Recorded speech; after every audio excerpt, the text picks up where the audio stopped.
Saúde, amada igreja, com a paz do Senhor Jesus. Amém. Vamos abrir a palavra do Senhor em Atos dos Apóstolos, capítulo 4.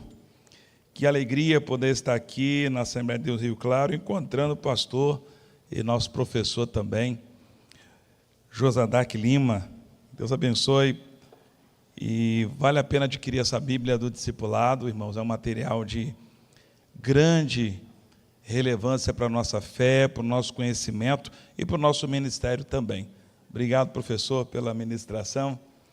Te amamos. Atos dos Apóstolos, capítulo 4, do versículo 32 até o versículo 36. Alguém tem a Bíblia aí? Além do auxílio do painel também, né? Diz assim a palavra de Deus: da multidão dos que creram, era um o coração e a alma. Ninguém considerava exclusivamente sua nenhuma das coisas que possuía. Tudo, porém, lhes era comum. Com grande poder, os apóstolos davam testemunho da ressurreição do Senhor Jesus. E em todos eles havia abundante graça. Não havia nenhum necessitado entre eles, porque os que possuíam terras ou casas, vendendo-as, traziam os valores correspondentes e os depositavam aos pés dos apóstolos. Então se distribuía a cada um conforme a sua necessidade. Então José, a quem os apóstolos chamavam de Barnabé, que quer dizer filho da consolação, um levita natural de Chipre, vendeu um campo que possuía, trouxe o dinheiro e o depositou aos pés dos apóstolos. Amém. Podem se assentar. Meus irmãos, em nossa segunda palestra, cujo título está aí na página 7, é a igreja vivendo o crescimento na plenitude do Espírito Santo. Observa, meus irmãos, que quando a igreja, ela vivencia o discipulado na plenitude do Espírito Santo, uma das coisas que a igreja faz, e quando eu falo igreja, não estou me referindo aqui à denominação, estou me referindo ao povo salvo em Cristo Jesus. Uma das coisas que o salvo faz é testemunhar do Evangelho com grande poder. E observa, meus irmãos, que quando o texto bíblico fala testemunhar com grande poder, observa que eles tinham o testemunho fala da experiência. Eles tiveram, os discípulos, os apóstolos, tiveram uma experiência com Jesus, conviveram com Jesus, se alimentaram com Jesus, caminharam com Jesus, viram Jesus realizar inúmeros milagres. Mas agora aqui eles estão testemunhando, mas tem um diferencial. Não é somente falar o que viram, não é somente falar o que ouviram, não é somente falar o que eles apalparam, mas eles testemunharam com grande poder, ou seja, eles eram auxiliados pelo poder do Espírito Santo. Isso mostra, meus irmãos, que a nossa palavra, ela precisa ter o poder do Espírito Santo. À medida que nós falamos, entenda, não é a técnica da persuasão, mas à medida que a gente fala, nós precisamos que o Espírito Santo esteja conduzindo cada testemunho que nós falamos. Se nós não tivermos esse mega poder, se nós não tivermos esse Espírito que vem de Deus, nós não teremos proezas na evangelização.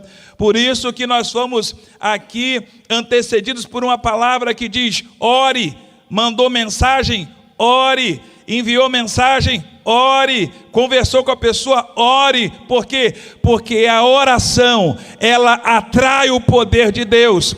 A oração, ela atrai a presença de Deus. Aleluia! E qual é o resultado? Colheita. E é tão maravilhoso quando nós testemunhamos com grande poder. E observa que testemunhar do grande poder é porque o Espírito Santo estava na vida dos apóstolos. O Espírito Santo estava na vida daqueles discípulos. E eles testemunharam com grande poder. E a igreja precisa do poder do Espírito Santo. Agora, o equilíbrio é muito importante. Por que o equilíbrio? Porque tem crente que ele tem o poder do Espírito Santo, mas ele não se prepara para testemunhar. E tem crente que ele se prepara para testemunhar, mas não tem o poder do Espírito Santo. Então, o equilíbrio é muito importante. Nós estamos nesses dias aqui estudando, preparando a nossa ferramenta, preparando o nosso coração, preparando o nosso intelecto, preparando a nossa fé, preparando o nosso ministério. Mas junto com essa preparação, vai a oração, o quebrantamento, a dependência do Espírito Santo. Vai chegar algum momento em que você vai aconselhar alguém e você pode até dizer, as minhas palavras já acabaram, eu não tenho mais o que falar para você, eu não tenho mais o que ler para você. E aí, meu filho, é o que nós precisamos, é entender que quem salva é Jesus, quem transforma é Jesus, quem convence é o Espírito Santo, quem regenera é o Espírito Santo. O poder da transformação não está em nossas mãos. A nós compete testemunhar com grande poder, com grande poder. Agora, quem entra no coração é a palavra. Quem convence o homem é a palavra de Deus. Por isso, olha o ministério de João Batista, que ministério extraordinário. Mas qual foi o ministério dele? Preparar o caminho.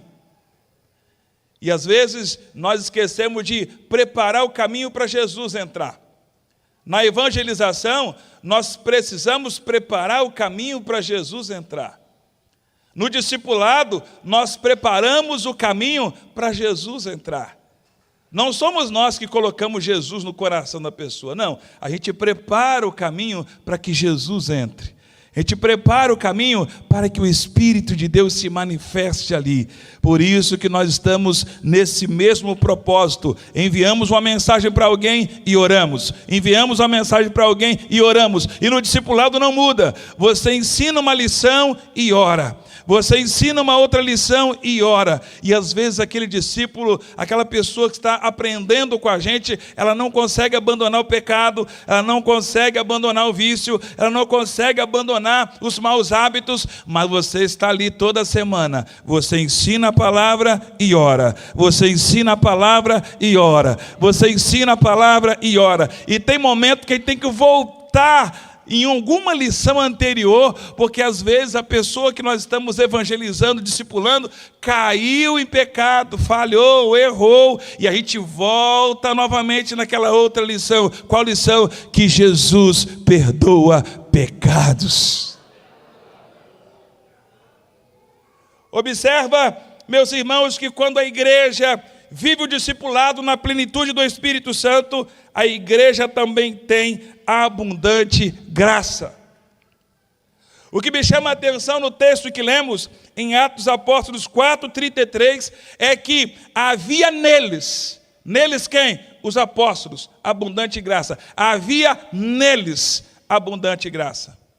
E essa graça na vida aqui dos apóstolos, na vida dos discípulos do Senhor, era uma graça residente e manifestante. Era uma graça residente e manifestante. O que isso quer dizer? Tem muito crente que ele tem a graça de Deus residente nele, mas não tem a graça manifestante. Ele fica com a graça de Deus para ele. Deus cura, Deus abençoa, Deus salva, Deus regenera, Deus se manifesta, batiza no Espírito Santo, fortalece a alma, salva a família, e ele só fica com a graça residente e esquece de viver a graça graça manifestante. São as duas coisas. A graça está sobre nós e está em nós, mas a graça também precisa ser manifestada através do nosso testemunho. A palavra do Senhor diz que havia neles abundante graça. E quando se fala de graça, queridos irmãos, fala de perdão, fala de justificação, fala de misericórdia, fala de restauração. Os apóstolos, quantos deles erraram? Pedro é o carro-chefe, mais conhecido pelos seus erros e pelos seus ímpetos, mas ele foi restaurado, ele foi perdoado, ele foi justificado. E para a coisa ficar ainda melhor, em Atos 2, ele foi revestido. Ele foi revestido do poder do Espírito Santo. Eu quero crer que a graça de Deus é residente na vida de todos que estão aqui. Você tem a graça de Deus na vida, a graça de Deus já se repousou no seu coração. Então, se essa graça habita em você, você pode falar do que Jesus tem feito. Observa, meus irmãos, que havia neles abundante graça. Como que vamos discipular? Como que vamos evangelizar se não tem perdão em nós? Como que vamos discipular se não há misericórdia em nós? Como que vamos evangelizar se não há misericórdia em nós? Como que vamos restaurar alguém à comunhão da igreja se não há misericórdia em nós? Havia nos apóstolos abundante graça. Havia nos apóstolos abundante graça. Ou seja, eles tinham um coração marcado pelo amor de Deus, pela presença de Deus e pela misericórdia do Senhor. Por que que a igreja, meus amados irmãos, ela está viva até hoje? Temos a base que é forte e poderosa, que é Cristo. Mas a igreja está de pé, porque a igreja, ela vive pela graça. É a graça que mantém a igreja em pé. Graça de quem? Cristo. Não é o nosso mérito, não é o privilégio de alguns, não, é a graça. Por que que você está aqui hoje? É porque a graça de Deus é residente na tua vida. Por que que estamos aqui hoje? Porque a graça de Deus se manifestou sobre nós. Por que que nós adoramos ao Senhor? Porque a graça de Deus se manifestou sobre nós. Por que que hoje pessoas que tiveram uma história negativa, uma história terrível lá atrás, e hoje são pregadores, são discipuladores, por que que isso acontece? É a graça de Deus manifestada sobre nós. Eu quero convidar você a levantar uma de suas mãos e agradecer a Deus por essa graça manifestada, por essa graça. E essa graça, ela tem um nome. O nome dessa graça se chama Jesus. Jesus, Jesus, Jesus. Se eu fui justificado, é por causa de Jesus. Se eu estou sendo salvo, é por causa de Jesus. Se eu estou sendo santificado, é por causa de Jesus. Se eu tenho a esperança da glorificação, é por causa de Jesus.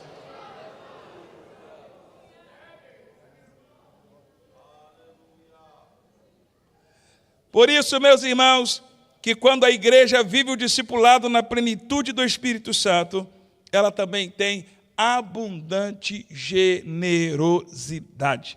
Observa que em Atos 2, e agora aqui em Atos capítulo 4, a turma não era mão fechada, não. Mas por quê? Eles eram bonzinhos? Não, enchimento do Espírito Santo. Quando o Espírito Santo, irmãos, é derramado em nossos corações, a avareza sai. Por isso que a gente não pode discutir com crente que é avarento. Não dá para perder tempo. Por qual razão? Porque o Espírito Santo é que tem que fazer a obra ali. Então não adianta bater, embora às vezes possa passar na mente de alguém, na sua não, tá? Em outras mentes. Se eu pudesse colocar o ensinamento na cabeça daquela pessoa. Não, é obra do Espírito Santo. E tem gente que fecha a mão, não ajuda, não abençoa ninguém, não abençoa a obra de Deus, tem dificuldade para ofertar, dificuldade para entregar o dízimo, dificuldade para ajudar numa campanha, num propósito sério, num propósito espiritual. Tem dificuldade. Por qual razão? Porque ele ainda não vivenciou a plenitude do Espírito Santo. Tem igreja que vive numa luta para fazer uma obra, e a obra de Deus, uma luta para comprar uma janela. Aí você olha assim, será que ninguém tem dinheiro? Não, é porque naquela igreja o Espírito Santo está passando longe. Porque quando o Espírito de Deus habita nos crentes, os crentes se abrem para a generosidade. Quando o Espírito Santo habita numa congregação, o nosso coração se abre para a generosidade. A gente não tem que usar técnica de venda, porque tem igreja que usa técnica de venda para ver se convence o crente a ofertar. E não adianta, irmãos, não adianta. A gente não precisa de técnica de venda, o que a gente precisa é do Espírito Santo. Porque quando o Espírito Santo começa a tocar no coração, irmãos, a oferta chega nos pés dos apóstolos. A oferta chega na casa do Senhor. O dízimo cresce na obra do Senhor Jesus. Mas por qual razão? Por causa da presença do Espírito Santo. Na igreja onde ajudamos a apacentar, quando eu voltei do seminário há 21 anos, voltei para ajudar os meus pastores, irmãos, que dificuldade, amados. Inclusive no tempo de seminário, que luta para a igreja pagar o seminário. Provação, dificuldade, ameaça de parar de pagar a mensalidade porque não tinha dinheiro. E quando eu voltei, amados irmãos, num período de férias, já terminando o curso, fui lá olhar no mural e tinha lá na igreja, pastor Ricardo, pastor Isaac foram lá, uma igreja histórica. Naquela época não tinha 70, hoje tem 70, mas naquela época tinha 50 anos de vida. Uma igreja com 50 anos de vida, irmãos, com 60 dizimistas. 100 e poucos crentes, mais 60 dizimistas. Tinha mês que era 40 dizimistas. E aí eu comecei a conversar com um e com o outro, mas como é que pode isso? Como é que pode? Aí o pastor falou, mas aqui, não dá para a gente nem te dar ajuda, porque você voltou casado, então você vai ter que procurar um emprego aí. E fui procurar emprego, irmãos. E aí os pastores se apiedaram de mim, porque eu passei muita dificuldade. Eles abriram mão de parte do pagamento deles para me abençoar, para ter comida na minha casa. Falou, olha, então a gente vai fazer o seguinte, a gente tira um pouco do nosso pagamento, que a gente vai te ajudar, e você ajuda a gente no campo. A coisa ficou tão difícil que até sem pagamento eles ficaram.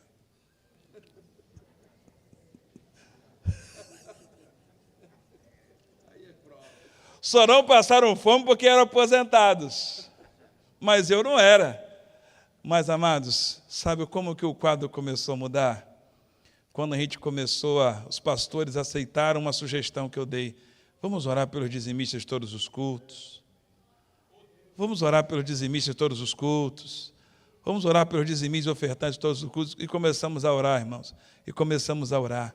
E começamos a orar. E começamos a orar. Eu comecei a ver que a igreja também estava muito fria. Tem que ter mais graça no culto. Tem que ter mais presença de Deus no culto. Tem que ter o Espírito Santo no culto. Tem que ter mais a graça do Senhor, a manifestação de Deus no culto. O povo está cansado, o povo está triste, o povo está exausto, o povo não está aguentando mais nada, o negócio não anda, está tudo amarrado. Pastor, precisa comprar um cabo da guitarra, não tem dinheiro. Precisa pintar, não tem dinheiro. Não tem dinheiro. Precisa trocar a pele da bateria, não tem dinheiro. Gasolina, a nota lá no poço. Realidade ministerial. Mas o quadro começa a mudar quando? A partir do momento que os obreiros começam a colocar o rosto no pó. A partir do momento que a liderança entende que nós precisamos depender do Senhor, nós precisamos depender da graça de Deus. Amados, ainda não chegamos no nível de 100% de dizimista, não. Mas que Deus, 20 anos depois, mas que Deus tem manifestado graça, tem manifestado provisão. E outra coisa, a igreja avança no poder do Espírito Santo e o discipulado vem para aquecer, o discipulado vem para avançar a obra do Senhor. é a graça de Deus. O discipulado, meus amados irmãos, o discipulado mais a manifestação do Espírito Santo muda a história de um crente, muda a história de uma igreja, muda a história de uma cidade, muda a história de uma congregação. E tem congregação que não avança por qual razão? Porque às vezes a liderança se fecha para aquilo que é bíblico. Discipulado não é inovação, discipulado não é um método que alguém criou há 100 anos, não. Discipulado é fazer discípulo, o nosso mestre é Jesus. Discipulado é doutrina, discipulado, meus irmãos, é ordenança do Senhor Jesus. Quando um crente não ama o discipulado, quando um pastor não ama o discipulado, quando um dirigente de congregação não ama o discipulado, ele está dizendo para Jesus que não ama a ordenança de Jesus. A minha oração nessa noite é que o Espírito Santo venha colocar paixão pelo discipulado.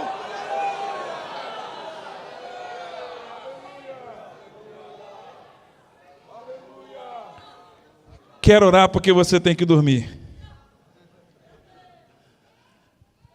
Eu quero orar agora para você ter paixão pelo discipulado.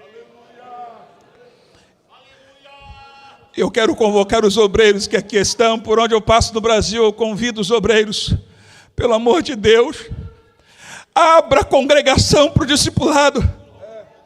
Queridos obreiros que dirigem a obra do Senhor, igrejas, presidente de igreja, presidente de campo, eu te peço, abra a igreja para a ordenança de Jesus, abra a congregação para a ordenança de Jesus. Não é a ordenança do pastor, porque às vezes o dirigente fala, o pastor está ordenando, mas eu não vou fazer. O sumo pastor é que ordenou, é o sumo pastor. Fique em pé nessa hora e vamos orar.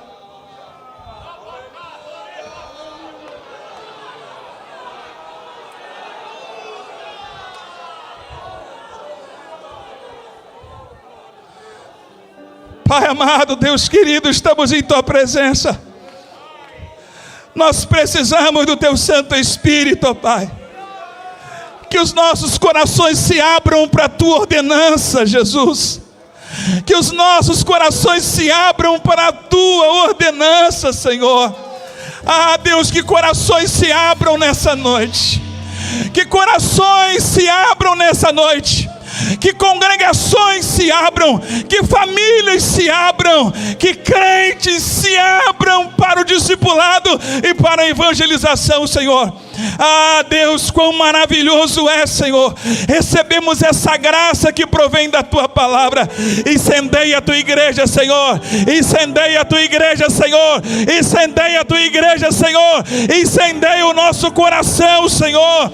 Ah, Deus, faça arder o nosso coração pelo discipulado. Faça arder o nosso coração pela Tua presença, pela Tua palavra, pelo ensino. Nos ajude a alcançar vidas. Nos ajude a alcançar vidas, que o desânimo saia, que a incredulidade saia, que a frieza saia, que a indiferença saia.